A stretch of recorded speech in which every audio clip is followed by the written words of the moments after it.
ত্রিপুরা রাজ্যের সরকারি কর্মচারীদের জন্য কি কোনো ট্রান্সফার পলিসি আছে বা ট্রান্সফার পলিসি ইন ফিউচার হবে বলে কোনো নিউজ উঠে এসেছে? কোশ্চেন তো থাকছে সবার মনেই, কারণ কর্মচারীদের মনে সবসময় একটা জিনিস বাসা বেঁধেছে যে ট্রান্সফার কোনো পলিসি আসবে কিনা, ট্রান্সফার পলিসি কিনা আছে কিনা। Fire service department, government of Tripura, director of fire service 2018 সালে বর্তমান সরকার প্রতিষ্ঠিত হওয়ার পর 2018 সালে 25 জুন একটি ট্রান্সফার পলিসি সই করেছে, মেমোরেন্ডামে সই করেছে director general of fire service Tripura. সেটা কি কার্যকর হয়েছে? স্বাস্থ্য দপ্তর থেকে একটা ট্রান্সফার পলিসি 11/11/2021 মানে হয়েছিল। ডিউরেশন পোস্টিং 3 বছর, মিনিমাম 3 বছর একই অফিসে চাকরি করতে হবে, 5 বছরের বেশি একই অফিসে চাকরি করা যাবে না। ফায়ার সার্ভিসও সেই রকমই ছিল ব্যাপারটা, হোম ডিস্ট্রিক্ট নন হোম ডিস্ট্রিক্টের বিষয়টা ছিল। এই ট্রান্সফার পলিসিটি কি কার্যকর হয়েছে?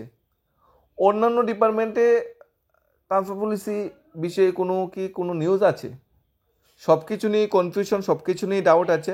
অ্যাকচুয়ালি কাগজপত্রে কিছু ডিপার্টমেন্টের ট্রান্সফার পলিসি আছে, কিন্তু বাস্তবে যদি আমরা পরিলক্ষিত করি কোনো ভ্যালিড ট্রান্সফার পলিসি, কোনো ইউনিভার্সাল ট্রান্সফার পলিসি ত্রিপুরা রাজ্যে নেই।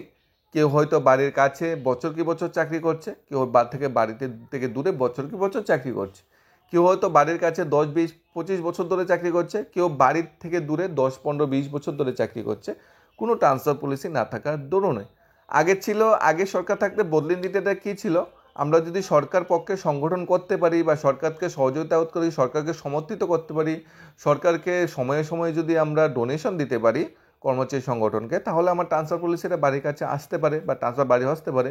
কিন্তু যখন বিরোধী দলের সমর্থক বলে আমরা পরিচিত হই, বিরোধী দলের সংগঠনে আমরা নাম নথিভুক্ত করি, তখন কিন্তু আমাদের দুর্গম বা বাড়ি থেকে অনেক দূরেই আমাদের চাকরি করতে হচ্ছে। কিন্তু বর্তমান সময়ে ঠিক সেই রকমই দেখা যাচ্ছে, অর্থাৎ বর্তমান সরকার প্রতিষ্ঠিত হওয়ার আগে যেটা প্রতিশ্রুতি ছিল একটা ভ্যালিড ট্রান্সফার পলিসি আসবে, সবার জন্য সমানভাবে ট্রান্সফার হবে, সেইটা কিন্তু নেই। হাউস রেন্ট ঘর ভাড়া সবাই পাচ্ছে, কিন্তু কেউ নিজের বাড়িতে থেকে ঘর ভাড়াটা আর্ন করছে, কেউ হয়তো দূরবর্তী স্থানে পোস্টিং নিয়ে ঘর ভাড়াটা আর্ন করছে। একটা ট্রান্সফার পলিসি থাকলে কিন্তু এই সমস্যাটা থাকতো না। এরকমও কর্মচারী আছে যারা একই অফিসে জয়েনিং থেকে একই অফিসে রিটায়ারমেন্ট চলে যাচ্ছে। এরকম অনেক কর্মচারী আছে যারা গত 10 বছর ধরে 15 বছর ধরে বাড়ির কাছে আসতে পারছে না, হোম ডিস্ট্রিক্ট আসতে পারছে না। কেউ হয়তো বাড়িতে গিয়ে পরিবারের সাথে সুন্দরভাবে সময় কাটাতে পারছে, কেউ হয়তো সপ্তাহ কি মাস পরে একদিন বাড়িতে আসছে, এও 2 দিন থেকে আবার সোমবারের সকালের ট্রেনে বা সকালের বাসে করে জেনেতনের প্রকরণে যেতে হচ্ছে কাজের জায়গায়। এটা কেন হচ্ছে? কোনো ট্রান্সফার পলিসি না থাকার জন্য। এই যে ট্রান্সফার পলিসি একটা বেরিয়েছে, এই ট্রান্সফার পলিসিটা যদি এখানে কার্যকর হতো তাহলে কিন্তু অনেকটা সুবিধা হতো। এখানে যে ট্রান্সফার পলিসিটা কী ছিল, ট্রান্সফার পলিসিটা ছিল যারা নিউলি রিক্রুটমেন্ট যারা চাকরিতে জয়েন করবে তারা মিনিমাম 4 বছর নন হোম ডিস্ট্রিক্টে থাকতে হবে, এরপরে তারা 3 বছর হোম ডিস্ট্রিক্টে থাকবে, এরপরে আবার 3 বছর নন হোম ডিস্ট্রিক্টে, প্রথম 4 বছর নন হোম ডিস্ট্রিক্টে, পরে 3 বছর নন হোম ডিস্ট্রিক্টে। এইভাবে একটা ট্রান্সফার পলিসি ছিল। হয়তো তোমার বাড়ি যদি ওয়েস্ট ত্রিপুরা হয়, তুমি ওয়েস্ট ত্রিপুরা ডিস্ট্রিক্টে 4 বছর চাকরি করলে, তারপর তোমাকে গোমতী ডিস্ট্রিক্টে 3 বছরের জন্য পোস্টিং দেওয়া হলো, তোমাকে সাউথ ত্রিপুরা ডিস্ট্রিক্টে 3 বছরের জন্য পোস্টিং দেওয়া হলো। এরকম একটা ট্রান্সফার পলিসি থাকার দরকার ছিল। দুইটা ভাগে ভাগ করে এই ধরনের ফায়ার সার্ভিস যে ট্রান্সফার পলিসিটা, একটা হলো আরবান এরিয়া, যেরকম আগরতলা, উদয়পুর, ধর্মনগর, কৈলাসহর সিটি, এগুলি হলো আরবান এরিয়া। আরেকগুলো হলো রুরাল এরিয়া, যেগুলো রিমোট এরিয়া, যেগুলো এডিসি এরিয়া যেগুলো আছে সেগুলো হলো রিমোট এরিয়া। প্রথমত ABC ক্যাটাগরিতে ভাগ করে দেওয়ার প্রয়োজনীয়তা ছিল, যেটা ফায়ার সার্ভিস ছিল। এক ক্যাটাগরিতে চাকরি করার পরে মিনিমাম এক ক্যাটাগরিতে চাকরি করার পরে C ক্যাটাগরিতে ট্রান্সফার হবে, সি ক্যাটাগরিতে অনেকদিন চাকরি করার পরে আবার এ ক্যাটাগরিতে ট্রান্সফার হবে, বি ক্যাটাগরিতে চাকরি করার পরে সি ক্যাটাগরিতে ট্রান্সফার হবে, আবার সি ক্যাটাগরিতে চাকরি করার পরে বি ক্যাটাগরিতে ট্রান্সফার হবে। এরকমভাবে ট্রান্সফার পলিসি দরকার ছিল। কেউ আরবান এরিয়াতে 4 বছর চাকরি করবে, তারপর রিমোট এরিয়াতে ট্রান্সফার, কেউ রিমোট এরিয়াতে 4 বছর চাকরি করবে, আরবান এরিয়াতে ট্রান্সফার। এখানে এই ট্রান্সফার পলিসি এরকম ছিল যে তারপর হেলথ ডিপার্টমেন্টের একটা ট্রান্সফার পলিসি বেরিয়েছিল, কিন্তু কাগজপত্রে কিন্তু সেটা বাস্তবায়ন হয়নি।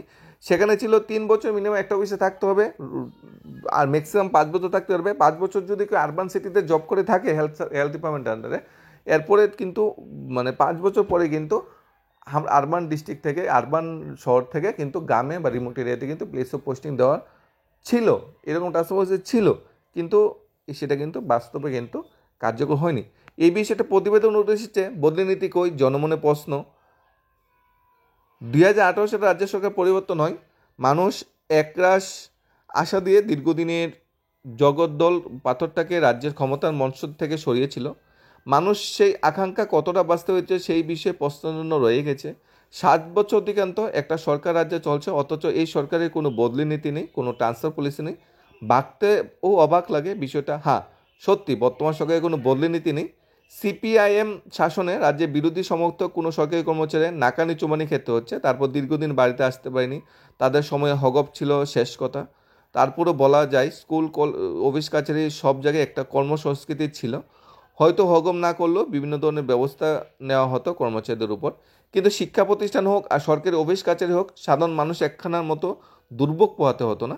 সিপিএম আমলায় সাধারণ মানুষ হোক তার সরকারি কর্মচারী হোক, তাদেরকে চাঁদা উম, দিতে গলমদ্দম হতে হতো। কিন্তু বর্তমান সেই চাঁদার ঝামেলা নেই, কিন্তু বিভিন্ন তুল্লাবাজ দেখা যাচ্ছে, কিন্তু চাঁদা ঠিকই তুলে নেই। ধরা যাক কমলপুর এসডিএম কার্যালয়ে একটা ঘটনা, যেখানে এমন অনেক স্টাফ রয়েছে যারা 15 বছর 20 বছর ধরে কমলপুর এইচডিএম অফিসে চাকরি করছে, কিন্তু বর্তমান সরকার আমলে তারা যেন বদলির আওতার বাইরে। অর্থাৎ কিছু কর্মচারী আছে যাদের বদলি কি জিনিসটা বুঝতেই পারছে না। 10-15 বছর 20 বছর একই অফিসে চাকরি করে যাচ্ছে, বাড়িতে খেয়ে যাচ্ছে, গরম গরম টিফিন আবার বাড়িতে নিয়ে যাচ্ছে। আবার কেউ আছে দূরে মফস্থলে চাকরি করছে, নিজে রান্না করতে হচ্ছে, নিজে খেতে হচ্ছে, খেয়ে আবার দুপুরের জন্য খাওয়া নিয়ে যেতে হচ্ছে। মানে পরিবারের সুখ পাচ্ছে না। কেউ সপ্তাহে 1 মাস পরে হঠাৎ করে ছেলেমেয়ের চেহারা দেখতে পাচ্ছে, ছেলেমেয়ের সাথে কথা, ফ্যামিলির সাথে সময় স্পেন্ড করতে পারছে, কেউ ডেলি সময় পাচ্ছে। সমস্যা নেই, সবাই ফ্যামিলির সাথে টাইম স্পেন্ড করুক, সবাই ফ্যামিলির সাথে যত্ন সহকারে বসবাস করুক, সবাই ফ্যামিলির সাথে সুখে শান্তিতে থাকুক। কিন্তু এই যে সবাই ভিতরে যাতে সব কর্মচারী যাতে ইনক্লুড হয়, একটা পার্টিকুলার কর্মচারীরা সব বেনিফিট পাবে, সব বাকিরাই সে বেনিফিট পাবে না, এটা যাতে কোনোভাবেই প্রযোজ্য না হয়।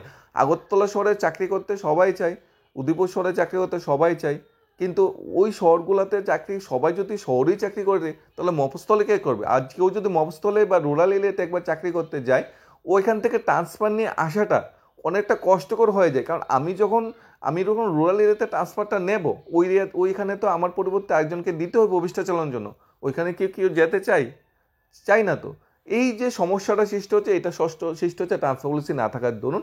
ট্রান্সফার পলিসি যদি থাকতো, তাহলে একজন সরকারি কর্মচারী এক অফিসে 15 বছর 20 বছর 25-30 বছর চাকরি করার মতো কোনো মানে মানে এই ধরনের পরিস্থিতি সৃষ্টি হতো না যে একই অফিসে 10-15-20 বছর ধরে চাকরি করব।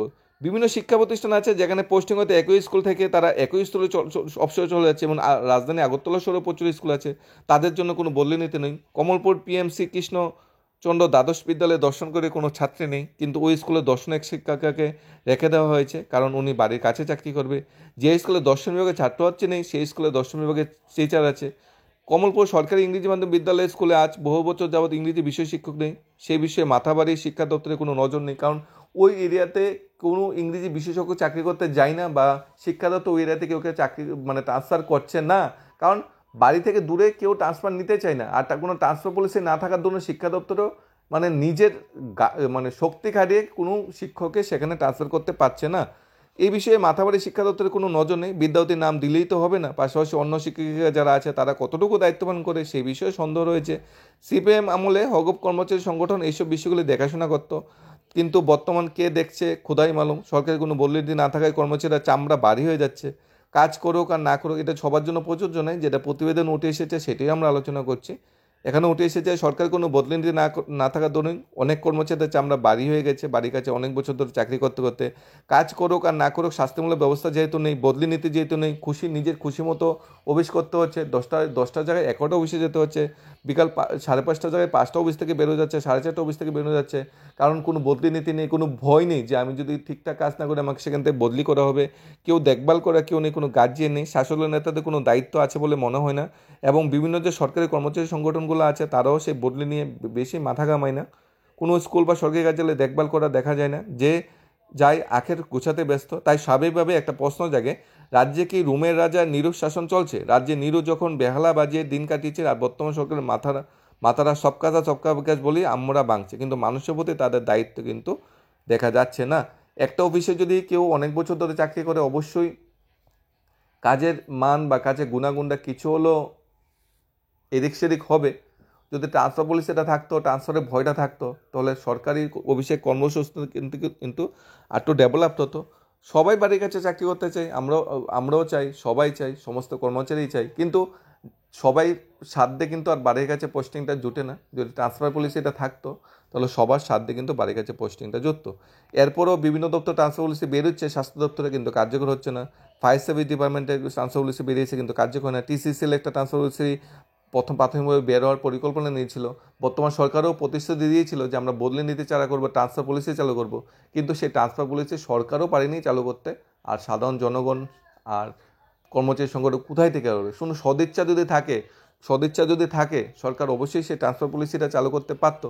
এক শ্রেণী কর্মচারীরা সমস্ত সুযোগ সুবিধা বছর কি বছর ভোগ করে যাবে, বাকি শ্রেণী কর্মচারী শিক্ষকরা সেই সুযোগ সুবিধার 1%টুকু পাবে না। সেটা কি হয়? বেতন কাঠামো তো সবাই সেম। কেউ দূরে চাকরি করলে বেতন তো বেশি পাচ্ছে না, কেউ কাছে চাকরি করলে বেতন তো কম পাচ্ছে না।